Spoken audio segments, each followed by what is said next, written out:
शिमला के चर्चित scandal point से लगभग 2 किलोमीटर दूर 2455 मीटर की ऊंचाई पर जाखू पहाड़ी शिमला की सबसे ऊंची पहाड़ी मानी जाती है।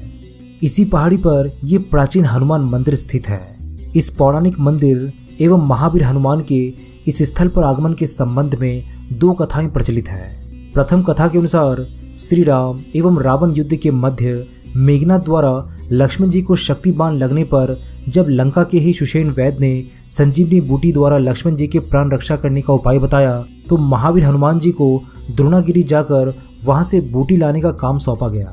द्रोण पर्वत पर संजीवनी बूटी को पहचान न पाने पर महावीर हनुमान जी वो पूरा पर्वत ही उखाड़ ले आए, जिस पर वो वनस्पति जगमगा रही थी और लौटते वक्त क्षणिक विश्राम हेतु वे इसी जाखू पर्वत पर रुके थे। ये पहाड़ी जो पहले काफी विशाल थी, उनके लाए गए पर्वत के बोझ से ऊपर से समतल हो गए और यह हनुमान जी के पद चिन्ह भी बन गए जो आज तक मौजूद है। बाद में यहाँ पर मंदिर बनवा दिया गया। दूसरी कथा भी लगभग इसी के समान है, किंतु इस दूसरी कथा के अनुसार संजीवनी लेने के लिए जाते समय राह में हनुमान जी को इसी पहाड़ी पर एक संत तपस्या रत दिखे।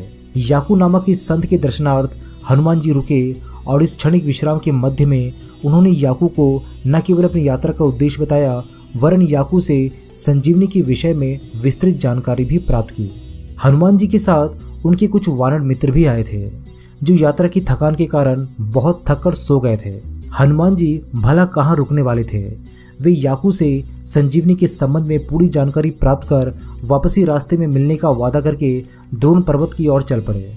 हनुमान जी के इस अल्पविधि के प्रवास के कारण जाखू पर्वत जो पहले काफी ऊंचा था, जमीन में धंसकर काफी छोटा रह गया। हनुमान जी के साथ आए सभी वानर जब निद्रा से जागे तब हनुमान जी को अपने मध्य न पाकर बहुत दुखी हुए और सबने निश्चय किया कि वे हनुमान जी के वापस आने तक वहीं पर ठहरेंगे। लेकिन कालनेमी की दुष्टता के कारण हनुमान जी जाखू पर्वत पर वापस न आकर पास के ही रास्ते से वापस निकल गए। कहते हैं कि जाखू के आसपास रहने वाले 100 से अधिक बंदर उन्हीं हनुमान जी के साथियों के वंशज हैं। याकू संत भी हनुमान जी की प्रतीक्षा कर रहे थे। जब समय बीतने लगा और हनुमान जी की यात्रा का उद्देश्य एवं उनके लौटने की समय विधि का पूर्ण ज्ञान होने के कारण याकू संत को लगा कि अब हनुमान जी वापस नहीं आएंगे तो वो बेहद दुखी हो गए। वे ऐसा सोच ही रहे थे कि हनुमान जी भाव स्वरूप में उनके सामने प्रत्यक्ष हुए और अपने ना आने का और वादा ना निभाने का कारण भी स्पष्ट करके तुरंत अंतर्ध्यान हो गए।